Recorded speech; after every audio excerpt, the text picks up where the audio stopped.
Boris Johnson wants world to be vaccinated against COVID-19 by end of next year. Boris Johnson wants the world population to be inoculated against COVID-19 by the end of next year, as encourages wealthy nations to adopt vaccine passports. The UK Prime Minister is also aiming to open talks a world treaty that details how nations should prepare for future pandemics, ahead of Britain hosting the G7 summit in Cornwall next month. We need to have agreements on issues such as vaccine passports, COVID status certification and the rest, Mr. Johnson told Canadian broadcaster CBC. There has to be some sort of agreement then, at the G7 level to start, on how travel and passports are going to work. Mr. Johnson said the world must set a more ambitious target to inoculate the global population, adding, "We need to get this done by the end of next year, rather than in 2024 or 2025.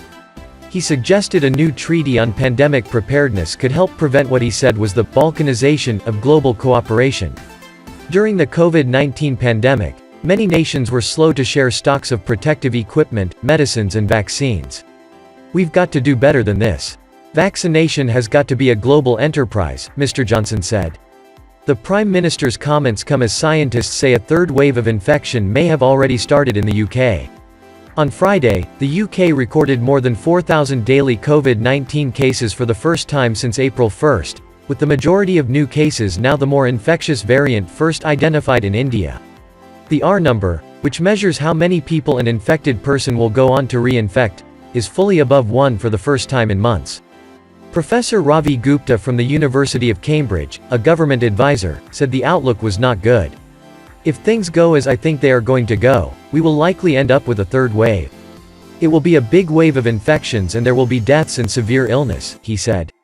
"It will put pressure on the National Health Service, at a time when we are trying to get back to normal, and it is going to require a redoubling of efforts from the government to step up vaccination and to look at boosting of waning immune responses." Meanwhile, Professor Martin McKee from the London School of Hygiene and Tropical Medicine said he believed the third wave was already underway. "We can already see that the current measures are not stopping cases rising rapidly in many parts of the country. This looks very much as if we are now early in a third wave," he said. "Unless there is a miracle, opening up further in June is a huge risk.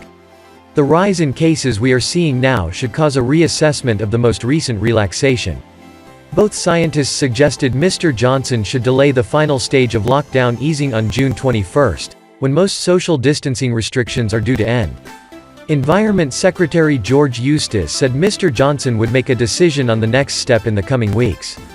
The Prime Minister said all along he is going to take this one step at a time, he told the BBC.